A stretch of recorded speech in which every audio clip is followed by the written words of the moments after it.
Dieu nous a fait sortir pour nous faire entrer dans une bonne vie, dans un pays où coule le lait et le miel, dans la paix, dans la joie, dans la justice, pour savoir qui nous sommes en Christ, pour porter du bon fruit, pour pouvoir mener une vie désintéressée et dire en fait que nous avons aidé d'autres personnes et que parce que nous sommes là, la vie de quelqu'un d'autre s'est améliorée.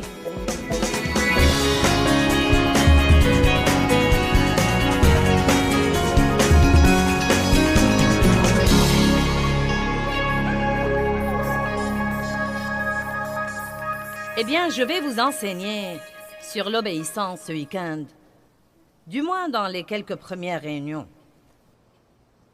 J'ai senti dans mon cœur qu'il était temps d'enseigner sur l'obéissance. J'ai remarqué que quand j'ai dit ça, personne n'a acclamé, mais ça ne me décourage pas le moins du monde. Si j'avais dit « je vais vous enseigner comment vous pouvez avoir un exaucement demain », la salle se serait déchaînée. Mais dans le fond, je vous apprends comment vous aurez un exaucement. Et je vais vous dire des trucs que vous avez peut-être besoin d'écouter plus que vous ne le pensez. Donc, je vais intituler ce message « Obéissez à Dieu et soyez bénis » parce que nous aimons tirer profit de tout et c'est cool. En réalité, quand j'ai enseigné cette série, je l'ai intitulée « Comment être radicalement et outrageusement béni ». Et je n'y ai pas mis le mot « obéissance » car je savais que personne n'allait l'acheter si je le mettais. C'est comme la série que j'avais faite sur la fierté, vous savez. Elle est restée là et je ne comprenais pas pourquoi personne ne l'achetait et Dieu m'a dit « Les gens qui en ont besoin sont trop fiers pour l'acheter. »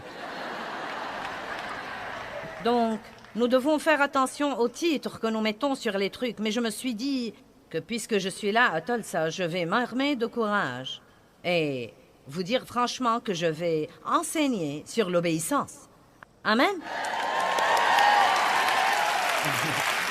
Et je sais que tous ceux qui nous regardent chez eux, sur votre ordinateur ou n'importe quoi d'autre, je parie que vous sautez en l'air dans vos maisons en ce moment. Vous êtes comme, vous avez vos blocs-notes devant vous, vous avez vos stylos et vous dites « Oui, Joyce va prêcher sur l'obéissance, je meurs d'envie d'y être. » Je commence par une question. Êtes-vous instruit au-delà de votre niveau d'obéissance?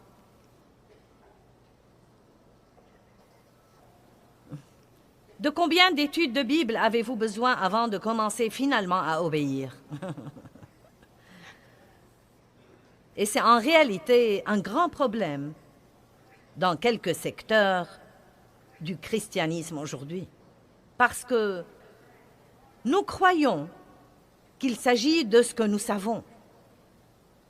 Mais ce que vous savez ne vous sert à rien si vous ne le mettez pas en pratique. Je vais répéter, êtes-vous instruit au-delà de votre niveau d'obéissance? Regardons le psaume 119, 17. Fais du bien à ton serviteur pour que je vive et que j'observe ta parole. Maintenant, je vous prie d'écouter ce que dit la Bible amplifiée sur la signification d'observer la parole. Elle dit l'écouter, l'accepter, l'aimer et y obéir. J'aime ça. J'aime la Bible amplifiée parce qu'elle développe les choses et me donne une meilleure compréhension. Quand vous écoutez la parole, vous devez non seulement l'écouter, mais encore l'aimer. L'aimer. Vous devez aimer la parole. Vous devez aimer votre Bible. Vous devez respecter votre Bible. Vous devez prendre soin de votre Bible. Et ensuite, vous devez... Quand vous l'écoutez, vous devez l'accepter. Vous savez, beaucoup de gens écoutent, mais parfois nous l'écoutons et nous pensons à tous les autres que nous connaissons et nous souhaitons qu'ils soient là. Allez, l'avez-vous jamais fait? Quand j'ai dit « je vais enseigner sur l'obéissance », certains ont pensé « si seulement mon adolescent était venu ». Ou bien « bon sang, c'était une réunion à ne pas rater pour mon mari ». Vous voyez, vous devez faire attention à ne pas venir à une réunion comme ça pour passer le temps et pour être là parce que c'est la chose qui a lieu dans la ville ce week-end. Mais vous devez accepter ceci et vous devez l'accepter dans votre vie d'une telle façon que vous vous asseyez là comme une personne affamée qui dit « j'ai vraiment besoin de chaque mot. J'en ai besoin. Et je vais faire ça. Je vais l'écouter. Je vais l'accepter. Je vais l'aimer. Et je vais agir en conséquence. » Maintenant, Il n'y a aucun doute là-dessus. Dieu nous a appelés à une bonne vie. Non, mais je pourrais vous donner des versets et des versets qui disent que Dieu nous a appelés à vivre une bonne vie. Jean 10, 10. Le voleur ne vient que pour tuer, voler et détruire. Je suis venu afin que vous ayez la vie et que vous en jouissiez, et que vous l'ayez abondamment, complètement, jusqu'au débordement. Jean chapitre 17, 13. Jésus dit, « Je veux que ma joie, mon allégresse, ma félicité remplissent vos âmes. » Genèse 1, 31. Dieu a créé tout ce qu'il a créé et il a dit, c'est très bon. Et je veux ouvrir une parenthèse là pour vous dire que vous avez été créés par la bonté de Dieu et que vous avez de la bonté en vous parce que Dieu est en vous. Et tant que vous croyez que vous êtes nuls, vous n'allez jamais vous élever à la vie que Jésus est mort pour vous donner. Un des plus grands problèmes que nous avons dans le monde entier, c'est la honte et les reproches et la culpabilité et la condamnation et la sous-estimation de soi-même et le manque d'assurance. Et tout ceci est enraciné dans les gens qui ne s'aiment pas. Je n'aime pas tout ce que je fais, mais je sais séparer qui je suis de ce que je fais. Et j'aime vraiment ma personne. Et cela exaspère les fanatiques quand je dis que j'aime ma personne. D'une manière ou d'une autre, nous croyons que c'est beaucoup plus religieux de se détester et de penser « Eh bien, je ne suis qu'un ver pauvre et malheureux. » J'aime ma personne. J'aime ma personnalité unique. J'aime ma voix unique. J'ai fait la paix avec mes cuisses. J'aime ma personne.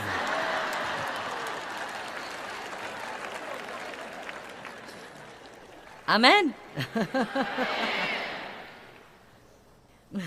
Je n'ai pas l'intention de prêcher là-dessus ce soir, mais je veux vous dire tout simplement que je ne crois pas que vous puissiez avoir ce truc d'obéissance avant de vous aimer vous-même. C'est la réalité. Parce que je crois que si vous avez au-dedans de vous cette douleur, de la haine de soi-même et du rejet de soi-même, et si vous dressez toujours un inventaire de ce qui ne va pas chez vous, je crois que ça va saper votre force et votre énergie et il ne vous restera vraiment rien pour servir Dieu. Quelqu'un est d'accord avec ça? Faites donc finalement la paix avec vous-même. Nous devons obéir à Dieu. Il veut qu'il soit obéi. Mais il nous donne le choix. J'ai mis devant toi le bien et le mal, la vie et la mort. À toi de choisir. Mais l'intention de Dieu a toujours été de nous dire ce que nous devons faire, en espérant que nous le ferons parce que si nous faisons ce qu'il nous dit de faire, nous serons alors capables de vivre cette bonne vie que Jésus est mort pour nous donner. Si vous n'apprenez pas à obéir à Dieu, vous ne jouirez pas de la bonne vie. Peut-être que vous y penserez, que vous en parlerez, que vous écouterez des sermons là-dessus et que vous lutterez pour essayer d'y arriver, mais vous ne vivrez jamais vraiment dans ce que les Israélites appelaient la terre promise. Si vous ne commencez pas à obéir à Dieu. Quelqu'un est d'accord sur le fait que nous devons obéir à Dieu? D'accord. Deutéronome 6, 23. Je veux vous montrer quelques versets. Je me demande si ceux qui sont ici... Je devrais peut-être inclure tous ceux qui nous regardent à la télé et inclure ceux qui nous écoutent sur CD. Je me demande si ceux qui nous écoutent en ce moment, je me demande quels sont leurs domaines de désobéissance. Je me demande quels sont leurs petits renards. Oh, c'est une petite chose. Oh, eh bien, tous les autres le font. Vous n'êtes pas tous les autres. Et, regardez-moi, quand vous vous tiendrez devant Dieu, vous n'allez répondre que de vous-même. Et je crois que nous devons penser qu'un jour viendra où nous nous tiendrons devant le trône de Dieu pour lui rendre compte de nous-mêmes et de notre vie. Dieu ne va pas me demander de Dave. Il ne va pas me demander de ma voisine. Il va me demander de moi-même. Je dois donc arranger et résoudre cette chose entre moi et Dieu. Je crois que nous nous soucions beaucoup trop de ce que font tous les autres, alors que nous devons nous soucier beaucoup plus de ce que nous faisons. Amen. Je m'attends à ce que ce soit calme ce week-end, mais ça va. Vous savez, les pasteurs aiment mieux quand ils ont des acclamations, mais Dave me dit toujours, s'ils sont d'accord, c'est qu'ils le savent déjà. Et s'ils sont vraiment calmes, c'est qu'ils réfléchissent à ce que tu as dit. Amen. Deutéronome 6, 23 jusqu'à 25.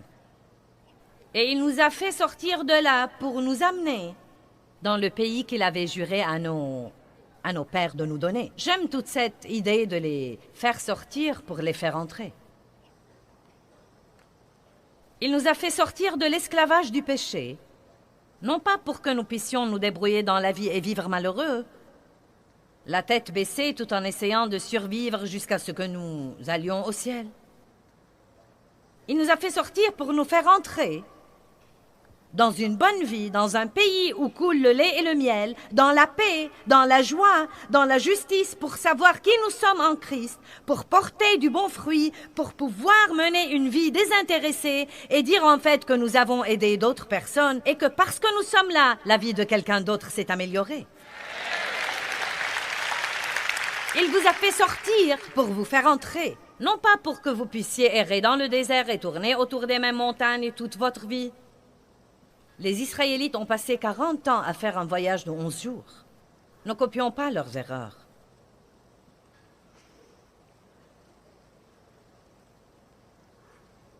Lisons-le de nouveau. Et il nous a fait sortir de là pour nous amener dans le pays qu'il avait juré à nos pères de nous donner. Et l'Éternel nous a commandé de pratiquer toutes ses lois et de toujours craindre révérencieusement l'Éternel notre Dieu pour notre bien. Pour notre bien. Pourquoi nous dit-il de garder ses commandements? Pour notre bien. Ça ne change rien pour Dieu si nous observons ses commandements. Ça ne change rien pour Dieu si je suis obéissant. Ça ne change rien pour Dieu si je suis désobéissant. Mais ça change tout pour moi si je suis obéissant ou désobéissant. Je veux vous dire la vérité vraie. Nous n'avons pas à persuader Dieu de faire quoi que ce soit. Jésus a fait tout ce qu'il devait faire. Tout est disponible pour nous. Et si nous lisons la Bible comme il faut, nous verrons que beaucoup de trucs pour lesquels nous prions sont déjà les nôtres. Nous avons été rachetés, nous avons été libérés du péché. Sa puissance est sur nous et en nous. Nous devons nous approprier dans le présent ce que nous possédons déjà. La seule chose qui nous manque, c'est l'obéissance radicale. Et je vais l'appeler obéissance radicale. En fait, je crois que notre slogan pour ce week-end sera « Sois radical ». Et quand je dis « Sois radical », je ne parle pas d'un genre de frénésie émotionnelle. Mais je parle d'être radical dans l'obéissance. Je dis que si vous êtes la seule personne au travail qui ne transige pas, alors vous êtes radical. Amen. Nous devons donc avoir une obéissance radicale, non pas du genre « débrouillons-nous tout juste et essayons de nous introduire dans le ciel ». Mais essayons d'être le genre qui permet à Dieu de nous oindre de sa puissance et de nous confier ses dons et de nous permettre de luire pour lui comme des étoiles brillantes dans un monde obscur et mourant. Nous devons mener des vies qui amènent les autres à vouloir ce que nous avons. Deutéronome 10, 12 et 13. Maintenant, Israël, que demande de toi l'Éternel, ton Dieu, si ce n'est que tu craignes révérencieusement. Ce mot révérencieusement était dans les derniers versets que nous avons lus. Si ce n'est que tu craignes révérencieusement l'Éternel, ton Dieu, afin de marcher dans toutes ses voies, d'aimer et de servir l'Éternel, ton Dieu. Comprenez cette phrase parce qu'elle va vous prendre quelque part. De toute ta pensée et de tout ton cœur. De toute ta pensée et de tout ton cœur et de tout ton être. Donc, Dieu veut que nous le servions non seulement par nos actions, par notre homme extérieur, mais il veut que nous le servions par notre cœur et notre attitude. Je veux vous parler un peu ce soir de votre vie intérieure et de ce qui se passe au-dedans de vous. Nous pouvons le cacher aux autres, mais nous ne pouvons pas le cacher à Dieu. Et l'homme caché du cœur est vraiment plus important pour Dieu que toute autre chose. Le motif est très important pour Dieu. Quelle que soit la bonne œuvre que nous faisons, si nous la faisons avec un mauvais motif, nous n'aurons pas de récompense. Elle sera consumée par le feu. Pour que tu observes les commandements de l'Éternel et ses statuts que je te commande aujourd'hui pour ton bien. Maintenant, je crois que la vraie obéissance commence dans la vie intérieure. Elle commence dans la pensée. Et je crois que bien trop de chrétiens ont toujours des tas et des tas de pensées puantes.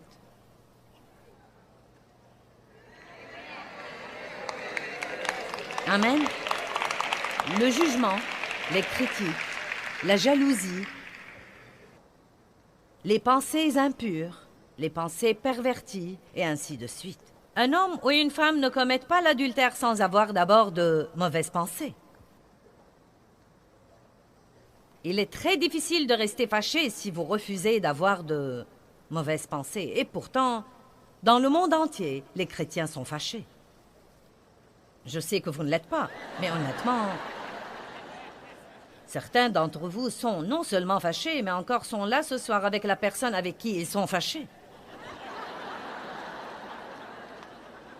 Allez, je sais.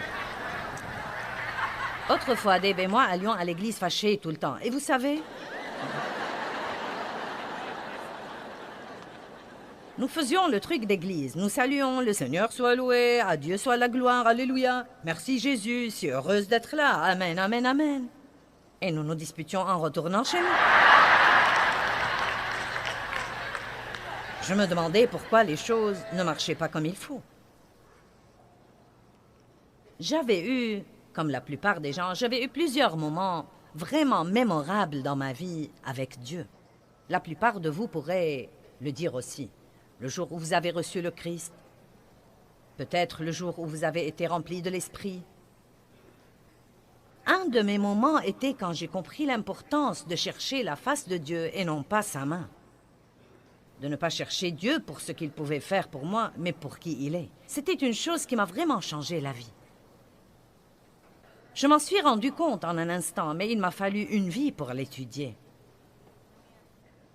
Mais un autre moment très, très, très important pour moi, un moment mémorable dans ma vie avec Dieu, était quand j'ai compris des Écritures la véritable importance de la vie intérieure. Et quelle que soit votre apparence, Dieu regarde le vrai moi au-dedans de vous. Et je vais vous dire quelque chose. Si vous gardez vos pensées et vos attitudes juste devant Dieu, vous serez un chrétien obéissant. Vous m'entendez? Vous n'êtes pas aussi heureux que je veux que vous le soyez.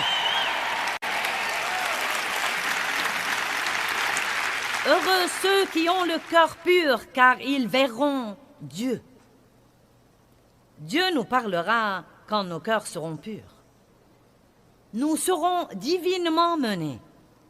Nous ne vivrons pas dans la confusion. Nous devons commencer par garder notre cœur plus que toute autre chose, car de lui sont les issues de la vie. Nous devons garder notre cœur. Je crois qu'il y a trop de péchés, probablement une liste aussi longue que mon bras et qui va peut-être jusqu'à ma jambe et jusqu'à la porte de derrière. Trop de péchés que nous acceptons, tout simplement comme des péchés acceptables ou respectables. Vous savez, il y a des choses que Dieu appelle péchés, mais nous croyons que ce sont des oups ou... Eh bien, vous savez, c'est le 21e siècle. Non, mais les gens vivent ensemble aujourd'hui sans se marier. C'est le 21e siècle. Allez, maintenant, n'éteignez pas la télé. J'essaye de vous aider, je n'essaye pas de vous blesser. Vous ne pouvez pas aider les gens sans affronter leur mauvais comportement.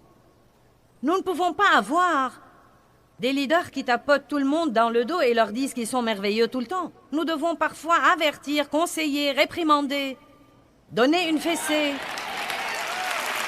Amen. Pour votre bien. Pour votre bien. C'est trop facile de rentrer dans cette routine passive « vous savez, je sais que j'ai un problème avec ça, mais mince alors, vous savez, il y a des problèmes un peu partout. »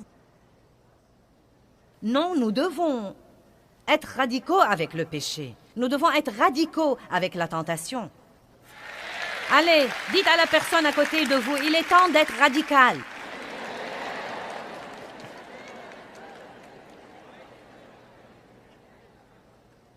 Non, mais, comme je l'ai déjà dit, la liste est extrêmement longue, mais il y a un péché caché particulier dont nous voyons les résultats.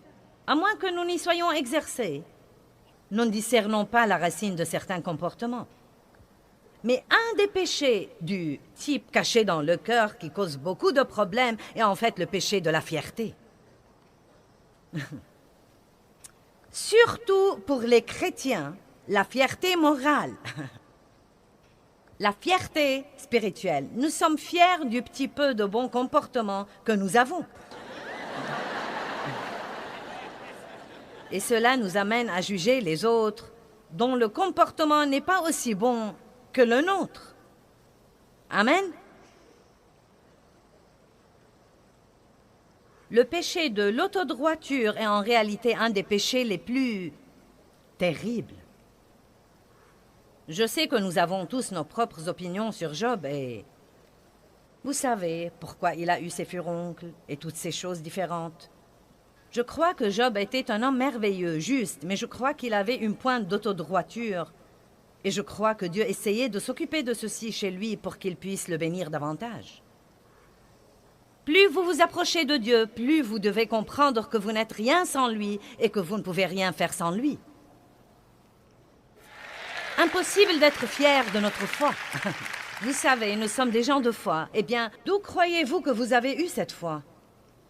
Nous n'avons rien que Dieu ne nous a pas donné. Tout ce que nous avons vient de Dieu. Tous les dons que vous avez viennent de Dieu. Mon don de communication vient de Dieu. Si vous êtes un grand chanteur, votre don vient de Dieu. Vous ne devez pas écouter quelqu'un d'autre chanter et penser « Eh bien, je chante mieux que toi. » Allez maintenant, je prêche bien, ne me huez pas. Je me rappelle qu'avant que Dieu ne me permette d'enseigner comme je le fais maintenant, j'observais les pasteurs à la télé et, oh, j'avais un désir si fort de le faire. Je pensais en les regardant, je pourrais de loin vous surpasser. Pas étonnant que je sois restée tout ce temps à enseigner 25 personnes et Dieu ne me laissait rien faire. Allez! Non, mais si vous êtes à l'église le dimanche matin et que vous pensez « Mince, alors je peux sûrement chanter sous la douche mieux que ce leader d'adoration. » Je ne comprends pas pourquoi on ne m'a pas demandé de monter là. Écoutez vos pensées. Pas besoin d'aller très loin pour comprendre pourquoi Dieu ne vous a pas promu. Dieu ne promeut pas les gens parce qu'ils peuvent faire quelque chose, car c'est lui qui donne des dons à n'importe qui. Il promeut les gens qui ont du caractère et les gens qui ont un cœur juste. Amen. Vous voyez, beaucoup de gens ont des dons qui peuvent les prendre quelque part. Oh non, mais des étoiles filantes. J'ai peur des personnes comme ça, car je sais qu'ils vont faire... Beaucoup de gens ont un don qui peut les prendre quelque part, mais pas assez de caractère pour les garder là une fois qu'ils arrivent.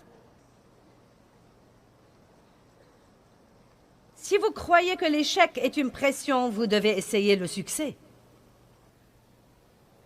Je ne crois pas que vous m'avez comprise. Si vous croyez que l'échec est une pression, vous devez essayer le succès. Vous voulez que tout le monde vous connaisse? Eh bien, ils vont tous avoir des opinions sur vous. Et Dieu va exiger que vous leur pardonniez et que vous les aimiez de toute façon. Amen.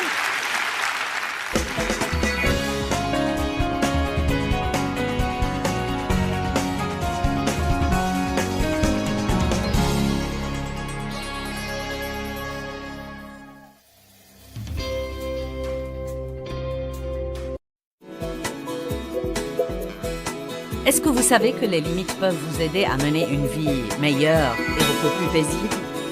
Découvrez comment les limites apportent la liberté d'en jouir de la vie de tous les jours.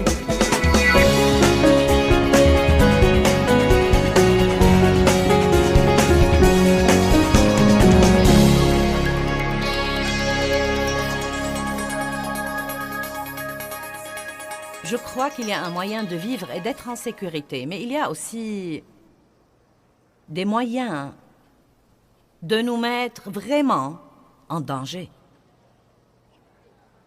Nous allons parler de mettre des limites qui éliminent le stress de votre vie, d'avoir des frontières et des limites et des marges dans votre vie. En réalité, Dieu m'a demandé l'idée de cette barrière et nous allons prétendre que c'est notre zone de sécurité. Et donc, je peux prêcher pas mal de sermons à l'intérieur de cette barrière.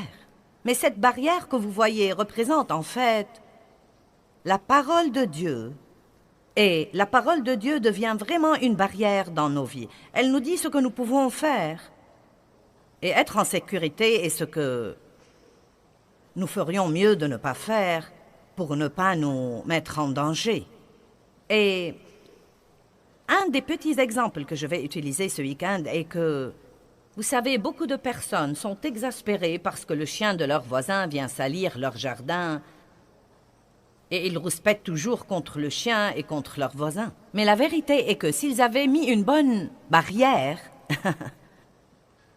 le chien du voisin n'aurait pas sali leur jardin. Ne vous fâchez pas contre le chien ou contre le voisin si vous ne faites pas ce que vous êtes censé faire.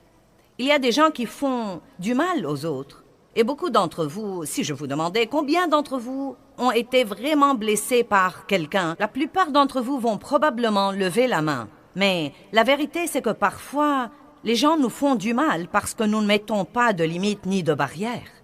Nous ne leur disons pas, vous savez, vous n'allez pas me faire ça et rester en relation avec moi, ou je n'accepte pas ce comportement, je n'accepte pas votre façon de me parler. Et vous allez m'entendre dire ça plus d'une fois ce week-end, mais je vais commencer à le dire maintenant pour que vous commenciez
à y penser. Une des raisons pour lesquelles il nous est difficile de mettre des barrières entre nous et les autres, c'est que nous ne le faisons pas assez tôt.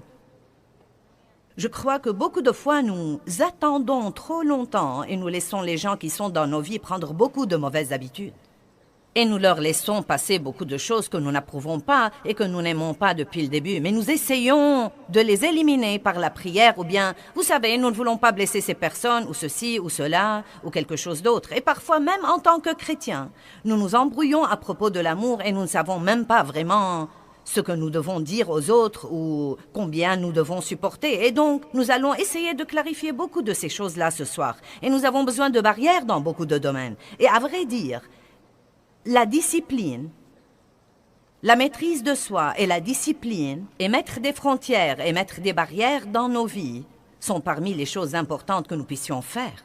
Et comme vous le savez, une vie sans discipline est une vie qui court sûrement au désastre. Et donc, c'est parti. Le message de ce soir s'intitule « Marcher sur le fil du rasoir » et nous trouvons ça fascinant. Et nous disons « Ouais, je marche sur le fil du rasoir ». Eh bien, c'est plutôt devenu une façon populaire de voir la vie aujourd'hui. Mais franchement, Dieu ne veut pas que nous marchions sur le fil du rasoir. Car si vous faites cela, vous n'aurez aucune marge pour quoi que ce soit.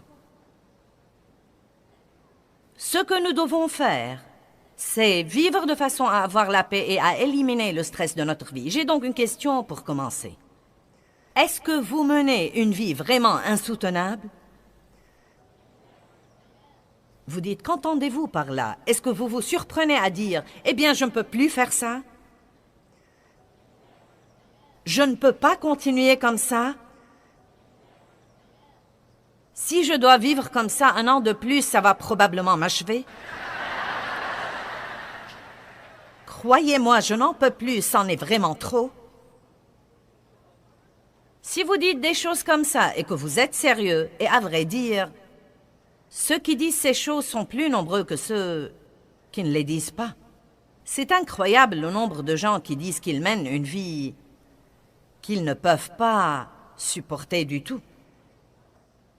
Je connais des gens, beaucoup de gens dans le ministère, qui me disent tout le temps « Je ne peux pas continuer à faire ça, je ne peux pas continuer à travailler autant, je ne peux pas continuer à voyager autant, je ne peux pas continuer. » Vous savez, donc ce que vous dites vraiment, quand vous dites ça, et je sais que j'ai des limites et que je les ai atteintes, mais je vais les ignorer et voir si je peux m'en tirer.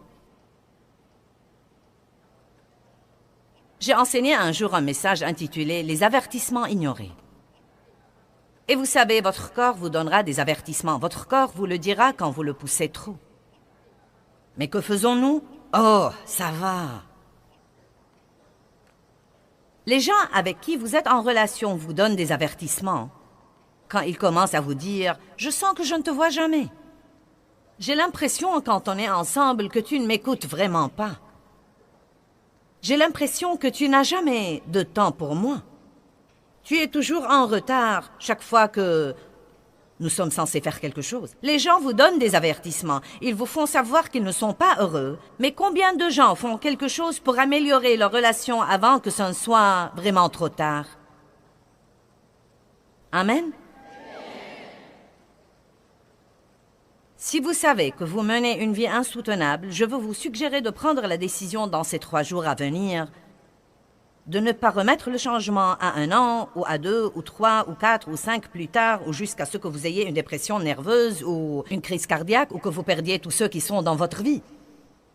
Mais vous devez faire les changements que vous devez faire pour mener le genre de vie que vous croyez que Dieu veut que vous ayez.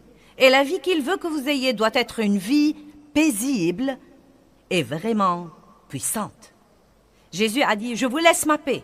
Nous ne sommes pas censés être tout le temps stressés et frustrés et sur le point de craquer en essayant de survivre jour après jour. Allons maintenant à Nombre chapitre 11 à partir du verset 10. Ça a l'air de quelque chose dont vous avez besoin?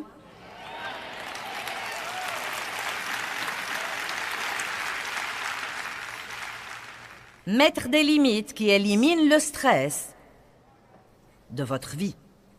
Et Moïse entendit le peuple qui pleurait, chacun dans sa famille, et à l'entrée de sa tente. Et la colère de l'Éternel s'enflamma fortement. Et cela fut mauvais aux yeux de Moïse. Donc Dieu avait donné à Moïse le travail de mener ce peuple de plus de 6 millions à travers le désert et jusqu'à la terre promise. Ceci aurait pu être un voyage de 11 jours, mais après 40 ans, ils erraient toujours là. Et une des raisons était que chaque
les choses n'allaient pas comme ils le voulaient, ils étaient déprimés. Et donc les voilà qui pleuraient de nouveau dans toute la terre, parce que les choses allaient mal. Ils avaient des épreuves, des tribulations, et ils avaient des ennemis. Les choses étaient difficiles, et Moïse en avait vraiment assez. Et il a dit au Seigneur, « Pourquoi affliges-tu ton serviteur? Et pourquoi n'ai-je pas trouvé grâce à tes yeux que tu aies mis sur moi la charge de tout ce peuple? Est-ce moi qui ai conçu ce peuple? Est-ce moi qui l'ai enfanté pour que tu me dises, porte-le sur ton sein comme le nourricier porte un enfant, jusqu'au pays que tu as juré de lui donner? Où prendrai-je de la viande pour donner à tout ce peuple? Car ils pleurent auprès de moi en disant, donne-nous de la viande à manger. » Regardez le verset 14. Je ne puis pas à moi seul porter tout ce peuple, car il est trop pesant pour moi. Maintenant, la raison pour laquelle je soulève cette question, c'est que c'est très démodé dans notre culture américaine d'aujourd'hui de dire « j'en ai assez et je ne peux plus supporter ». Je crois que beaucoup de fois, malgré tout ce que nous faisons, nous croyons que nous devons être capables de faire tout et nous regardons tous les autres qui semblent pouvoir faire tant de choses en même temps. Et vous savez, la dame qui peut travailler à plein temps et élever 5 enfants et gérer sa maison et être dans le comité d'école et être dans le comité d'église. Et nous pensons, je devrais être capable d'être comme ça. Il se peut qu'il y ait des personnes qui soient particulièrement douées pour faire beaucoup de choses comme ça. Mais les gens ne sont pas tous pareils et vous feriez mieux de trouver votre zone de confort et d'apprendre à y vivre. Sinon, vous n'allez jamais jouir de votre vie et vous allez finir par vous rendre malade et ruiner toutes vos relations. J'ai un flash info pour vous. Vous n'êtes pas censé être comme quelqu'un d'autre ou rivaliser avec quelqu'un d'autre. Vous devez être la personne que vous êtes et ne pas vous en excuser.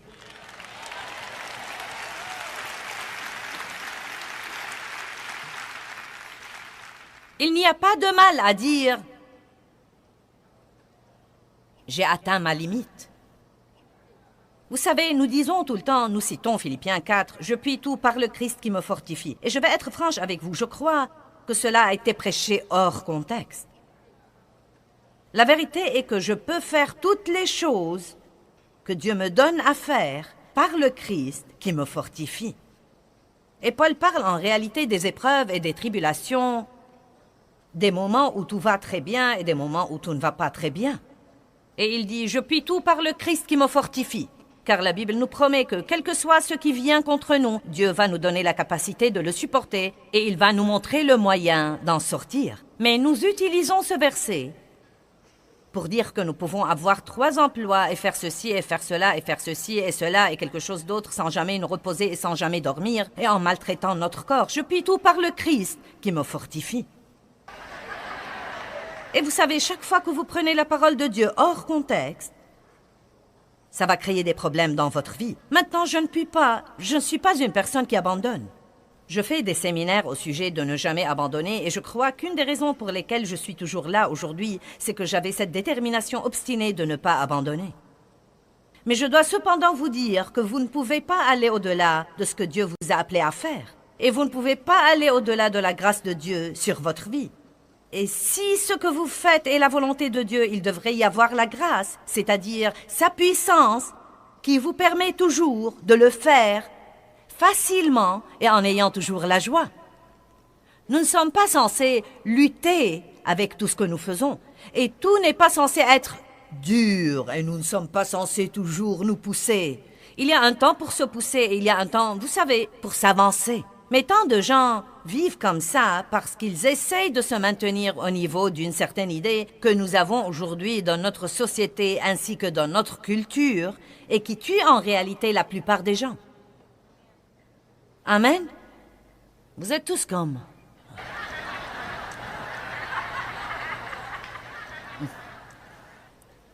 Exode 18.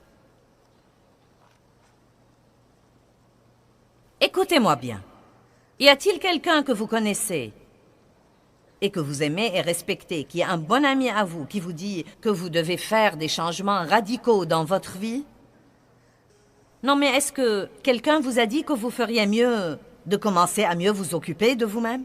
Est-ce que quelqu'un vous a dit ça? Pas assez d'entre vous? Je vais donc vous le dire moi-même. Est-ce que quelqu'un vous a dit que vous devriez dormir plus, que vous devriez manger mieux, que vous devriez vous reposer davantage, que vous devriez... Bien. Vous savez, je crois que Dieu parle par les gens, et pas nécessairement par les gens chrétiens.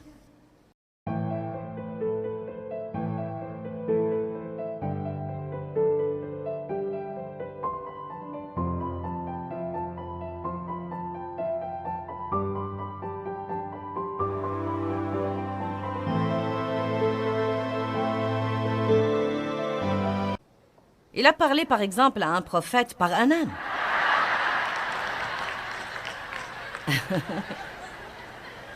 Amen.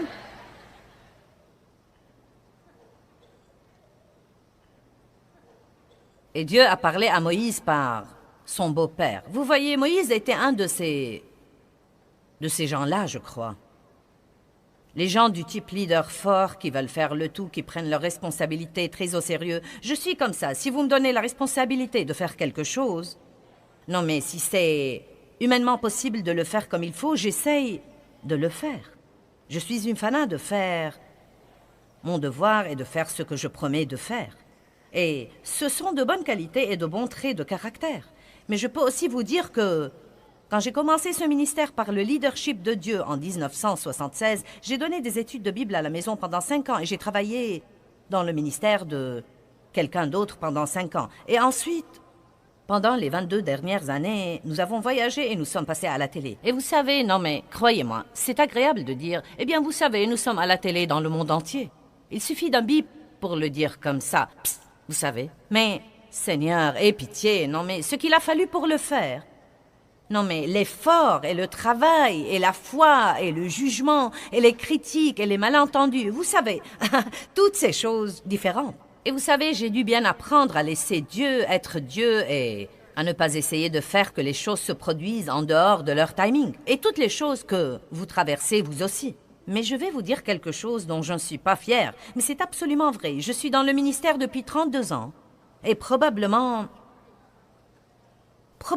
les 20 premières années où j'étais dans le ministère, je me sentais mal fichue physiquement la plupart du temps.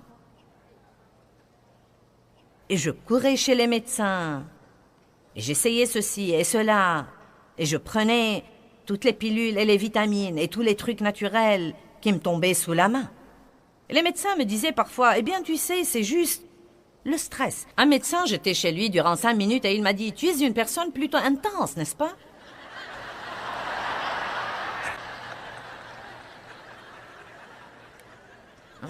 Non, ce n'est pas vrai, je ne suis pas intense et je ne suis pas du tout stressée.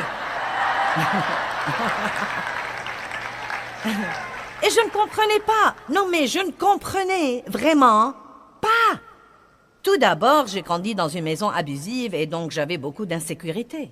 Je ne me suis pas rendu compte que bien que Dieu m'ait appelé au ministère, j'avais toujours quelques mauvais motifs et quelques mauvaises façons de penser parce que je tirais mon estime et je tirais ma valeur de ce que je faisais. Et Dieu ne veut pas que vous tiriez votre estime et votre valeur de ce que vous faites. Il veut que vous sachiez qui vous êtes en lui et ensuite ce que vous le faites pour lui, avec sa grâce et son aide dans votre vie. Et ensuite, vous pouvez en jouir. Et donc, vous savez, les médecins me disaient tout le temps, « Eh bien, tu sais, ton problème est le stress. » Et je leur disais, « Ce n'est pas le stress !» Non, mais cela m'exaspérait parce que je ne savais même pas. Je croyais que le stress voulait dire que je ne savais pas m'y prendre avec la vie. Je voyais que le stress voulait dire que, vous savez, que vous n'aimez pas ce que vous faites. Et je leur disais, « J'aime ce que je fais. Je fais ce que je suis appelée à faire. Ne me dites pas que je ne sais pas m'y prendre avec la vie. Vous devriez voir tout ce que je fais. »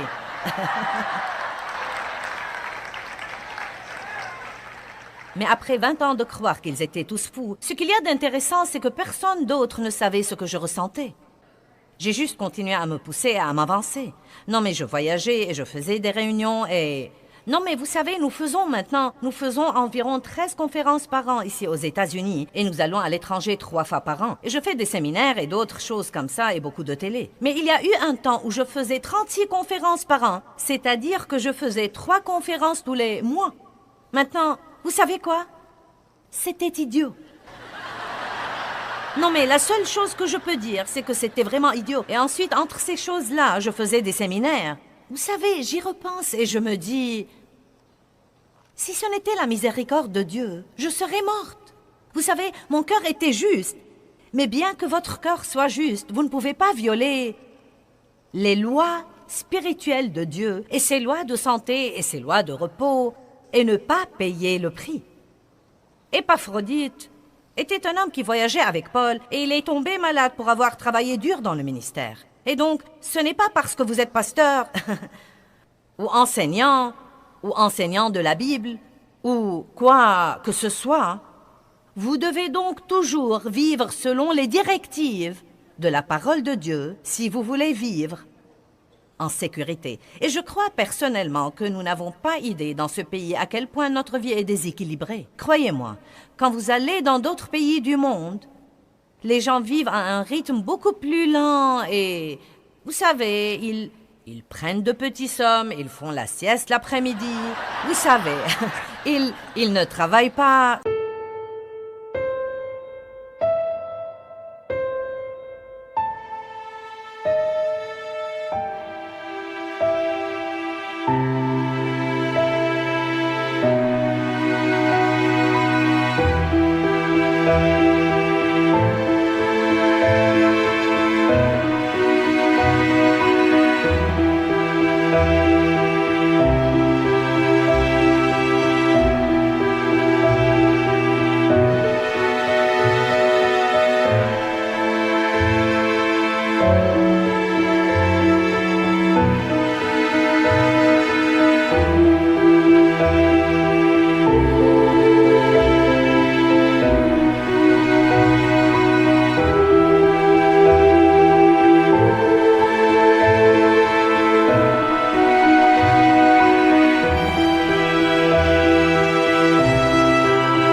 Sept jours sur 7, ils ne sont pas disponibles 7 jours sur 7, 24 heures sur 24. Ils ne portent pas de radio-messager, de téléphone cellulaire, d'ordinateur portable et tout ça. Non mais dites-moi, que faisons-nous à nous-mêmes?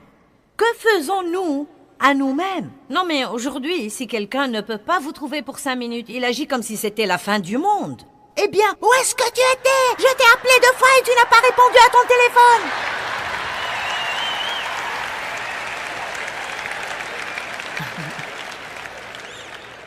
Mais voilà la chose que je veux vous dire. Écoutez-la, s'il vous plaît. Le monde ne va pas changer. Le diable ne va pas changer. Vous n'êtes pas sûr que les autres personnes dans votre vie vont changer. Il n'y a donc qu'un seul choix que vous avez. Si vous voulez que quoi que ce soit change, vous devez vous-même le changer.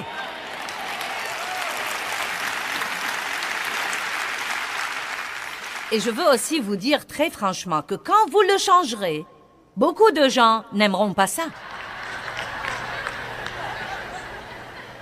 Mais quand vous vous tiendrez devant Dieu, vous ne répondrez de personne à part vous-même. Et si vous vivez pour plaire aux gens, le jour où vous craquerez, ces gens-là seront trop occupés pour venir à votre chevet et vous visiter. Et pour ceux d'entre vous qui croient qu'ils n'ont pas le temps, que je vous dise, l'homme qui a une crise cardiaque a tout à coup beaucoup de temps. Et pour ceux d'entre vous qui consacrent chaque heure de leur journée à essayer de gagner plus d'argent et de posséder plus de trucs, et vous travaillez beaucoup trop et vous vous laissez entraîner dans ce système fou, quand vous serez sur votre lit de mort, vous n'allez pas demander votre solde bancaire. Ça ne va pas vous intéresser, vous allez vouloir votre famille, vos amis. Et si vous ne prenez pas le temps de nouer des relations maintenant, écoutez-moi bien, vous ne pouvez pas avoir de bonnes relations sans investir un temps de qualité. J'ai entendu ça et je l'ai trouvé très intéressant. Écoutez ça. Toutes nos relations dans la vie sont nourries dans la marge de notre vie personnelle. Et votre marge est le temps que vous avez entre vos différentes activités. Comme, quelle est la marge que vous avez le matin avant de quitter la maison pour courir au travail? Quelle est la marge que vous laissez entre les rendez-vous? Quelle est la marge que vous laissez pour pouvoir vraiment passer un temps de qualité avec votre famille pendant la soirée? Combien de gens aujourd'hui ont des repas de famille? On n'en entend plus parler. Une des choses dont mes enfants se souviennent, c'est que tous les soirs, quand ils étaient petits, nous nous mettions à table et nous avions notre repas de famille. Je me rends compte que les temps ont changé. Mais vous savez, nous devons juste arrêter d'utiliser cette excuse. Eh bien, les temps ont changé, les temps ont changé, les temps ont changé. Vous savez quoi? Dieu n'a pas changé. Il n'a pas changé. Et je ne vous donne pas une règle comme quoi vous devez avoir un dîner de famille tous les soirs, mais je dis tout simplement, quand vous y pensez, vous ne nourrissez pas vos relations au travail. Vous ne nourrissez pas vos relations quand vous courez d'un rendez-vous à l'autre. Donc le seul temps que nous avons vraiment dans notre vie pour bâtir et nourrir et cultiver nos relations, c'est dans les marges de notre vie. Et c'est désolant que tant de gens n'ont aucune marge. Nous courons d'une chose à une autre, à une autre, à une autre, à une autre, à une autre. Et ensuite, quand nous sommes avec les personnes que nous aimons, nous sommes si stressés que nous rouspétons contre tout le monde. Je prêche bien, vous feriez donc aussi bien de m'applaudir.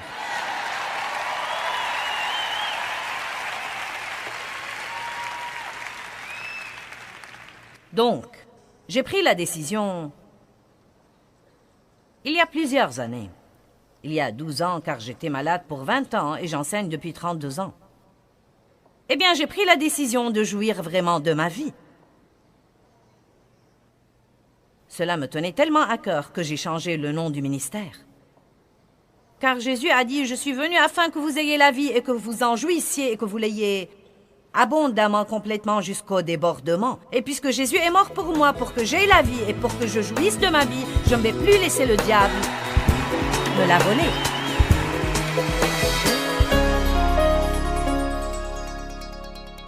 Eh bien, les frontières sont vraiment la façon de Dieu de nous protéger si nous les comprenons et si nous les observons.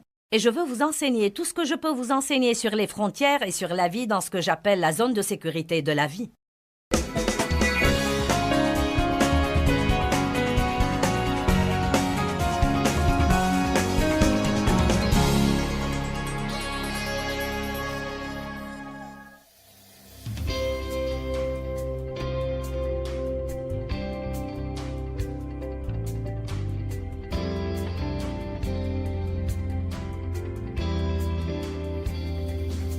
Step 1, wake up early, gonna rise with the sun. Step 2, get some good, some food in you. Step 3, think real hard about what you wanna be. Step 4, everybody just do your thing. Wake up, today's gonna be a good day. Wake up, today's gonna be a good day.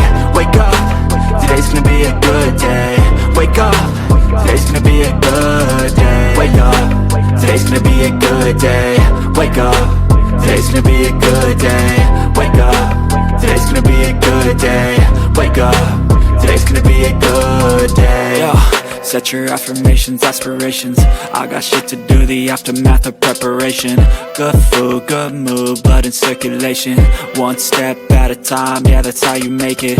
Set a goal you control and the steps you take them. I try to pick one thought, have some concentration. And if I make a mistake, it's called education. I try to do this every day, call it replication. Wake up, today's gonna be a good day. Wake up, today's gonna be a good day. Wake up, today's gonna be a good day. Wake up, today's gonna be a good day. Wake up, today's gonna be a good day. Wake up, today's gonna be a good day. Wake up, today's gonna be a good day. Wake up, today's gonna be a good day. So life ain't easy. easy, yo. I think there's a reason, though.